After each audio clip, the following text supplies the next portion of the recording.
पंजाब में बोला, पीएम पद को लेकर भी सब मुंगेरी लाल को भी पीछे छोड़ रहे हैं।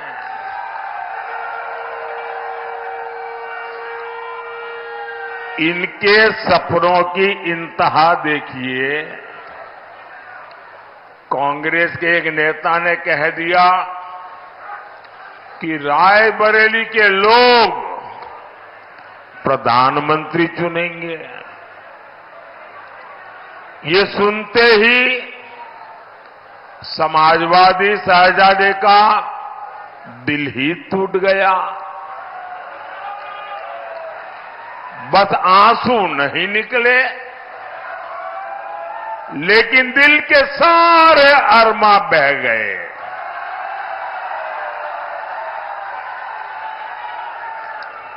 अब आप बताइए,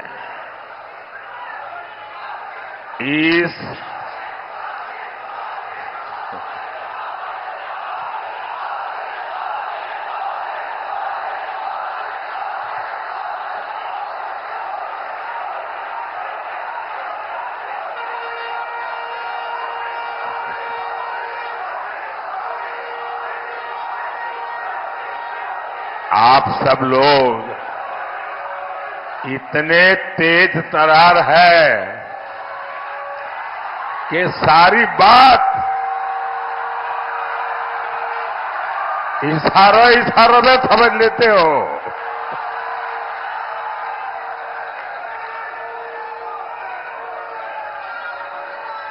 अब आप बताइए, इस उटपटांग खिचड़ी को आप लोग वोट देकर अपना वोट बर्बाद करोगे क्या? कोई भी अपना वोट बर्बाद करना चाहेगा क्या? अच्छा होगा यहां बाराबंकी में, मोहनलालगंज में भाजपा का सांसद हो। भाजपा सांसद आपके लिए दिल्ली से और लखनऊ से ज्यादा योजनाएं लेकर आएंगे। भाजपा सांसद यहां के विकास के लिए ज्यादा काम करेंगे और ये इंडी गठबंधन वाले, अगर वो सांसद बनता है तो उसके पास क्या काम होगा? उसकी पार्टी उसको क्या काम देगी? उसका यही एक मापदंड होगा कि तुमने मोदी को एक दिन में कितनी गालियां दी, तुमने मोदी को कितनी बड़ी गाली दी, क्या तुम्हारी गाली में कोई ताकत थी क्या ताकि मोदी परेशान हो जाए? अगर आपने इंडी गठबंधन के सांसद को चुना तो उसको यही काम होगा, सुबह उठो मोदी को गाली दो, दोपहर में 2 गाली दो, शाम को 4 से और डाल दो और फिर सो जाओ। आप मुझे बताइए भाई, आपको अपने घर में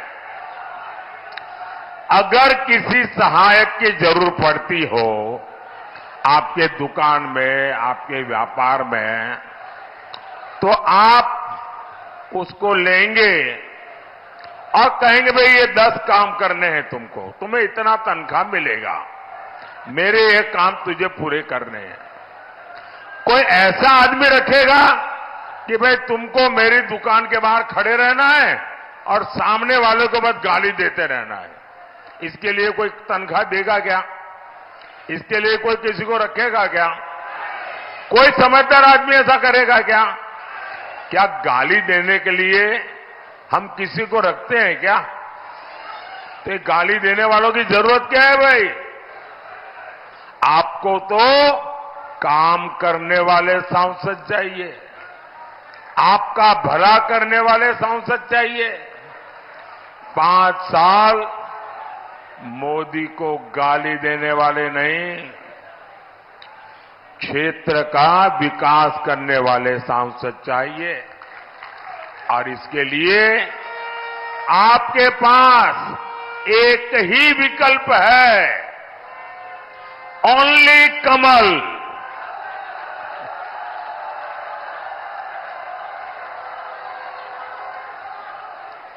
और इसलिए बाराबंकी से बहन राजरानी रावत जी और मोहनलालगंज से भाई कौशल किशोर जी को हर बूथ पर विजयी बनाना है।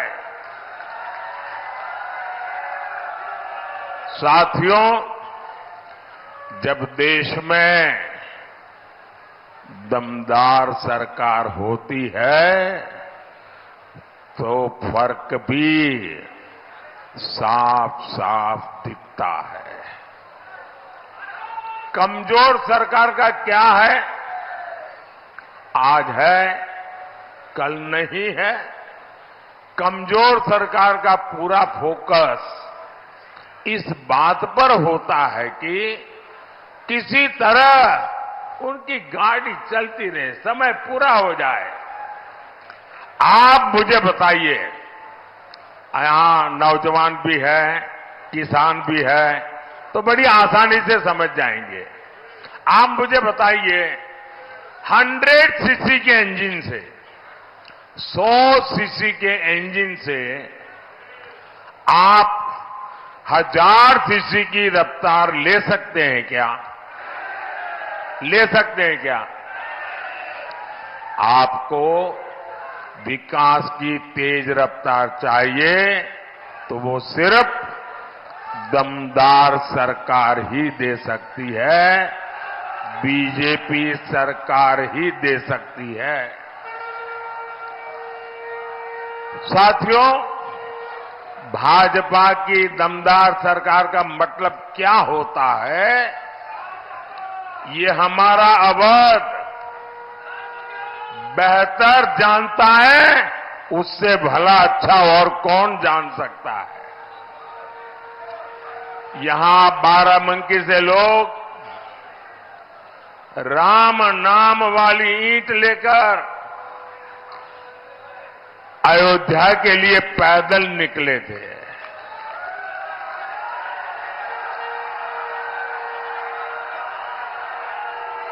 जो पहली बार वोट डाल रहे हैं, जो युवा है, उन्हें पता ही नहीं होगा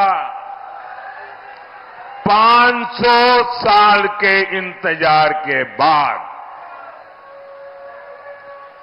500 साल का इंतजार, ये इतिहास की बहुत बड़ी घटना है कि पीढ़ी दर पीढ़ी हमारे पूर्वज संघर्ष करते रहे, बलिदान देते रहे, त्याग की पराकाष्ठा करते रहे। 500 साल के बाद, और वो दिन याद कीजिए, लोग जब हमारे रामलला को टेंट में देखते थे, उनके आंसू नहीं सूखते थे और लोग सरकार को जितनी भद्दी भाषा में गालियां दे सके देते थे। लेकिन आज 500 साल का इंतजार खत्म हुआ कि नहीं हुआ? 500 साल का इंतजार खत्म हुआ कि नहीं हुआ? रामलला भव्य मंदिर में विराजित हुए कि नहीं हुए? किसके कारण? किसके कारण? किसके कारण? किसके कारण? अरे भाई, मोदी मोदी मत करो, ये तो आपके एक वोट के कारण हुआ है। ये आपके वोट की ताकत है, जिसने एक दमदार सरकार बनाई, एक मजबूत सरकार बनाई और आपका 500 साल का इंतजार समाप्त हुआ। आपका वोट 500 साल का इंतजार खत्म कर सकता है।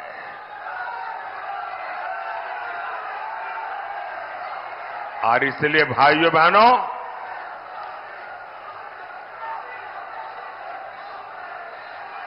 कमल के निशान पर बटन दबा के आगे भी ये दमदार सरकार बनानी है और दमदार फैसले भी लेने हैं। लेकिन साथियों, दूसरी तरफ ये कांग्रेस वाले, ये सपा वाले क्या कह रहे हैं? पहले इन्होंने रामलला को टेंट में पहुंचाया, फिर अपनी वोट बैंक को खुश करने के लिए इन्होंने कहा यहां मंदिर की जगह कोई धर्मशाला बना दो, कोई स्कूल बना दो, अस्पताल बना दो। अब जब मंदिर बन गया तो उन्होंने इतना पेट में जहर भरा पड़ा है, इतना जहर पड़ा है, पता नहीं उनकी राम से क्या दुश्मनी है। रामलला की प्राण प्रतिष्ठा का निमंत्रण ठुकरा दिया।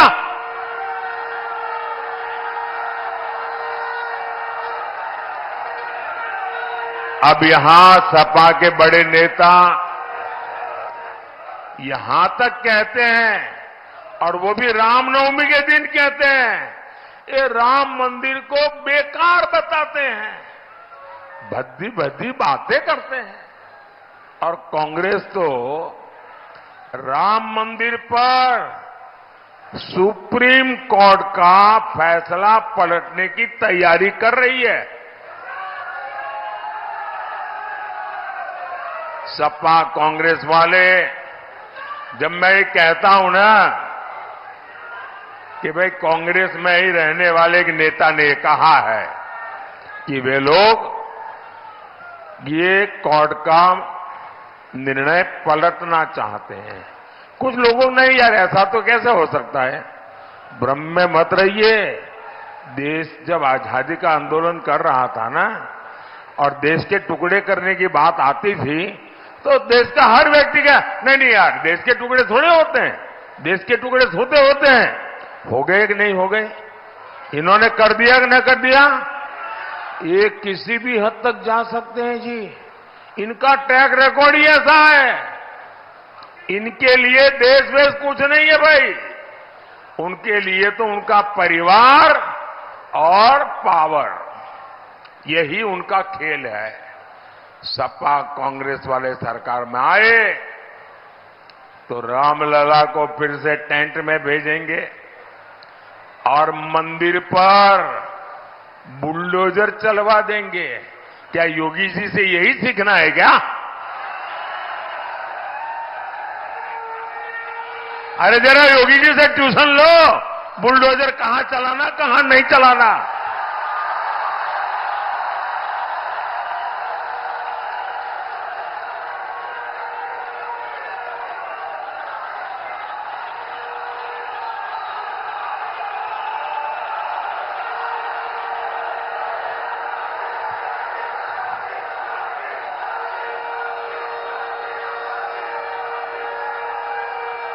साथियों, ये चुनावी सभा के लिए मैं कहने के लिए नहीं आया हूं, मुझे चिंता है, क्योंकि उनका ट्रैक रिकॉर्ड ऐसा है, यही इनकी साजिश है। आप ऐसे लोगों को अगर आप वोट दे सकते हैं क्या? ऐसे लोगों को वोट दे सकते हैं क्या? साथियों, ऐसे लोगों तो वोट तो छोड़िए, ऐसी सजा करनी चाहिए, ऐसी सजा करनी चाहिए, उनकी जमानत जब्त हो जाए। साथियों, सपा कांग्रेस के लिए अपने वोट बैंक से बड़ा कुछ नहीं है। और जब मैं इनकी पोल खोलता हूं तो ये बेचैन हो जाते हैं, नींद हराम हो जाती है, लेकिन फिर क्या करते हैं, जैसे बहुत बुखार चढ़ जाए ना तो वो आदमी कुछ भी बोलता है, ये भी कुछ भी बोलना शुरू कर देते हैं, ऐसी गालियां देते हैं। आप मुझे बताइए, बाबा साहब आंबेडकर जब संविधान बन रहा था तब धर्म के आधार पर आरक्षण के सबसे बड़े विरोधी थे। धर्म के आधार पर आरक्षण नहीं होगा, ये संविधान सभा ने निर्णय किया था और सोच विचार करके किया था। अरे इतने ही नहीं, इनके परनाना ने भी धर्म के आधार पर आरक्षण का विरोध किया था। लेकिन 10 साल पहले यहां यूपी में इन लोगों ने धर्म के आधार पर आरक्षण देने की कोशिश की थी और कर्नाटका में तो कर दिया। कर्नाटका को उन्होंने अपनी लेबोरेटरी बनाया है।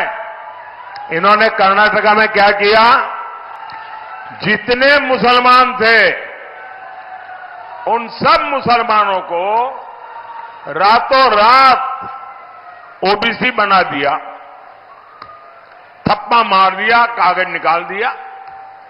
अब जो ओबीसी को आरक्षण मिला था उसमें से बहुत बड़ा हिस्सा ये लूट करके चले गए और लोग वहां हाथ घिसते रह गए। क्या यहां आपका आरक्षण कोई लूट जाए आपको मंजूर है क्या? क्या आरक्षण लूटने देंगे क्या? क्या ओबीसी का हक छीनने देंगे क्या? क्या एससी का हक छीनने देंगे क्या? एसटी का हक छीनने देंगे क्या? अरे बाबा साहब आंबेडकर ने जो दिया है उसको कोई हाथ नहीं लगा सकता है। और बिहार के इनके चारा घोटाले के जो चैंपियन है ना, अदालत ने जिनको सजा फरमाई है, अभी जेल से तबीयत के बहाने बाहर घूम रहे हैं, वो तो यहां तक कह रहे हैं कि पूरा का पूरा आरक्षण अब मुसलमान को मिलना चाहिए। अब मुझे बताइए, इसका मतलब दलित, आदिवासी, पिछड़े, ओबीसी, इनके पास कुछ बचेगा ही नहीं भाई।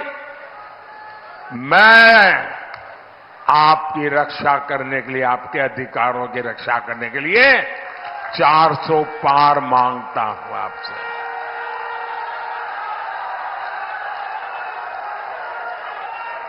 कांग्रेस के शहजादे कहते हैं ये नया ले आए भाई।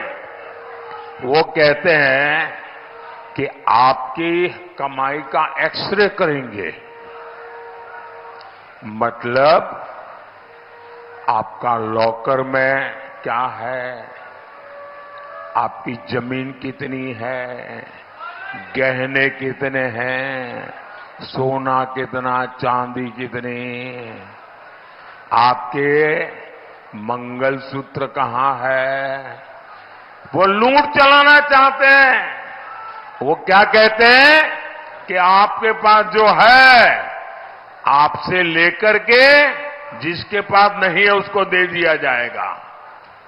मतलब जो वोट जिहाद करेगा उनको दिया जाएगा। भाइयों बहनों, ये इनका ट्रैक रिकॉर्ड है।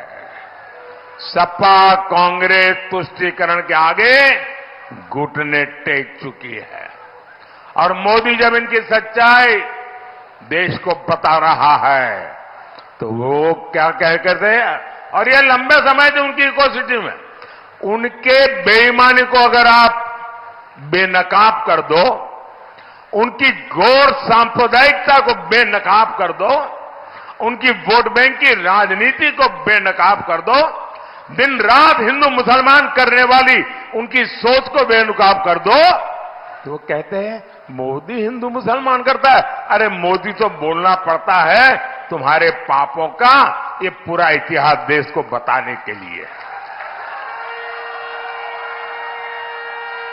साथियों, ये लोग संविधान विरोधी है, ये दलित और पिछड़े विरोधी है। मोदी ने आर्टिकल 370 हटाया, इससे जम्मू कश्मीर में भी संविधान लागू हुआ, वहां दलितों को भी उनके अधिकार मिले। वो 2 दिन पहले ही सीएए कानून के तहत शरणार्थियों को नागरिकता मिलनी शुरू हो गई है। बड़ी खुशी खुशी मना कर वो कागज लेकर के फोटो निकलवा रहे हैं। ऐसे गरीब लोग निराधार पड़े थे देश में, कोई उनकी पूछने वाला नहीं था जी। इसके जो लाभार्थी है उनमें ज्यादातर मेरे दलित भाई बहन हैं, मेरे पिछड़ी समाज के भाई बहन हैं। सपा कांग्रेस के लोग इसका भी विरोध करते हैं। सपा के लोगों ने यूपी में दलितों के साथ कितना अन्याय किया है ये बच्चा बच्चा जानता है। जो मोदी देश के संविधान को सशक्त कर रहा है उसको लेकर अफवाहें फैलाते हैं। संस्कार देखिए साथियों, भाजपा सरकार बाराबंकी के किसान राम शरण वर्मा जी को बड़े गर्व के साथ पद्म पुरस्कार देती है, पद्म सम्मान देती है। कृषि में उनके योगदान को नमन करती है। और ये कांग्रेसी बेनी बाबू जैसे वरिष्ठ नेता का डगर डगर अपमान करते हैं और ये देखकर भी सपा के शहजादे चुप रहते हैं। वो बेनी बाबू जिन्होंने देश और समाज की सेवा में पूरा जीवन खपा दिया, उनको इस तरह अपमानित किया है कांग्रेस सपा ने। साथियों, भाजपा सरकार सबका साथ, सबका विकास, सबका विश्वास, सबका प्रयास इस पवित्र मंत्र पर चलती है। मुफ्त अनाज हो, मुफ्त इलाज हो, पक्का घर हो या सस्ता गैस का सिलेंडर हो या नल से जल हो, ये बिना भेदभाव सबको दिया जाता है। आपको याद है ना सपा के शासन में क्या होता था? अरे उस समय बिजली भी जो वोट जिहाद करेगा उसके लिए रिजर्व रहती थी, बाकियों को बिजली नहीं मिलती थी। और मैं आज एक और बात कह रहा हूं, जिस वोट बैंक के पीछे लोग भागते हैं, वोट बैंक की अब इनकी सच्चाई समझने लगे हैं। 3 तलाक कानून से खुश हमारी माताएं बहनें बीजेपी को लगातार आशीर्वाद दे रही है। भाई और बहनों, राम काज से आगे अब राष्ट्र काज का समय है। राम काज की प्रेरणा राष्ट्र काज के लिए है। यहां मैथा की खेती बहुत होती है। ऐसी हर कृषि उपज से जुड़े प्रोसेसिंग उद्योग के लिए यहां अनंत संभावना है। बाराबंकी मोहनलालगंज के छोटे किसानों को पीएम किसान सम्मान निधि के भी करीब करीब 1600 करोड़ रुपए मिले। यहां का गमछा मुझे भी भेंट दिया गया। अब ये गमछा बहुत प्रसिद्ध हो रहा है और हमारे योगी जी ने जो 1 डिस्ट्रिक्ट 1 प्रोडक्ट का मिशन चलाया ना, आज मैं भी दुनिया में कहीं जाता हूं तो मैं गिफ्ट क्या लेके जाऊंगा, मुझे दिमाग नहीं खपाना पड़ता है। मुझे लखनऊ में यूपी सरकार की वेबसाइट पे जाता हूं, योगी जी का 1 डिस्ट्रिक्ट 1 प्रोडक्ट देख लेता हूं और मैं कहता हूं भाई चलिए ये 6-7 चीजें ले लो, वहां दे देंगे लोगों को। योगी जी की सरकार ने जिस प्रकार इसको जीआई टैग दिया, इसकी प्रसिद्धि की है। साथियों, आप तो जानते हैं मैं 2014 से काम में लगा हूं। स्वच्छता अभियान, सफाई कर रहा हूं। देश साफ सुथरा होना चाहिए कि नहीं होना चाहिए? स्वच्छता होनी चाहिए कि नहीं होनी चाहिए? और हमारे मोदी जी और हमारे योगी जी भी सफाई कर रहे हैं, वो भी सफाई होनी चाहिए ना। दुर्गंध आती है तो नींद आती है क्या? तो दुर्गंध हटानी पड़ती है ना। तो योगी जी वो काम भी बड़े अच्छा कर रहे हैं। और ये सफाई होने के कारण अब उत्तर प्रदेश में निवेश का माहौल बना है। लोग विश्वास के साथ उत्तर प्रदेश में उद्योग धंधे के लिए रुपये लगाने के लिए तैयार हुए। साथियों, जहां जहां राम के निशान है उन क्षेत्रों को रामायण सर्किट के तहत विकसित बनाने की योजना। यहां तो सत्रिक आश्रम है जहां राजकुमारों की शिक्षा दीक्षा हुई थी। महादेव कॉरिडोर के विकास का काम भी चल रहा है। ऐसे विकास कार्य हमारी विरासत को भी सशक्त करेंगे और पर्यटन उद्योगों से युवाओं को नए अवसर भी देंगे। साथियों, विकास और विरासत ये विकसित भारत बनाने के लिए आपके आशीर्वाद मांगता है। आपको भारी मतदान करना है। ज्यादा से ज्यादा मतदान करेंगे, ज्यादा से ज्यादा मतदान करेंगे, ज्यादा से ज्यादा लोग मतदान करने के लिए निकलेंगे। सुबह 10 बजे से पहले मतदान होगा। पहले मतदान फिर जलपान, पहले मतदान फिर। अब आप ऐसा तो नहीं होगा जलपान याद रखोगे और मतदान भूल जाओगे, ऐसा नहीं होगा ना।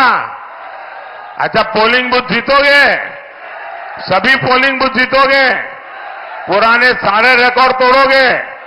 अच्छा, मेरा एक काम करोगे, क्या कमाल हो यार, ठंडे हो जाते हो। जरा हाथ ऊपर करके बताइए, मेरा काम करोगे क्या? ये चुनाव वाला काम नहीं है, मेरा पर्सनल काम है। करोगे? पक्का करोगे? अच्छा, घर घर जाइएगा, ज्यादा से ज्यादा परिवारों में जाइएगा।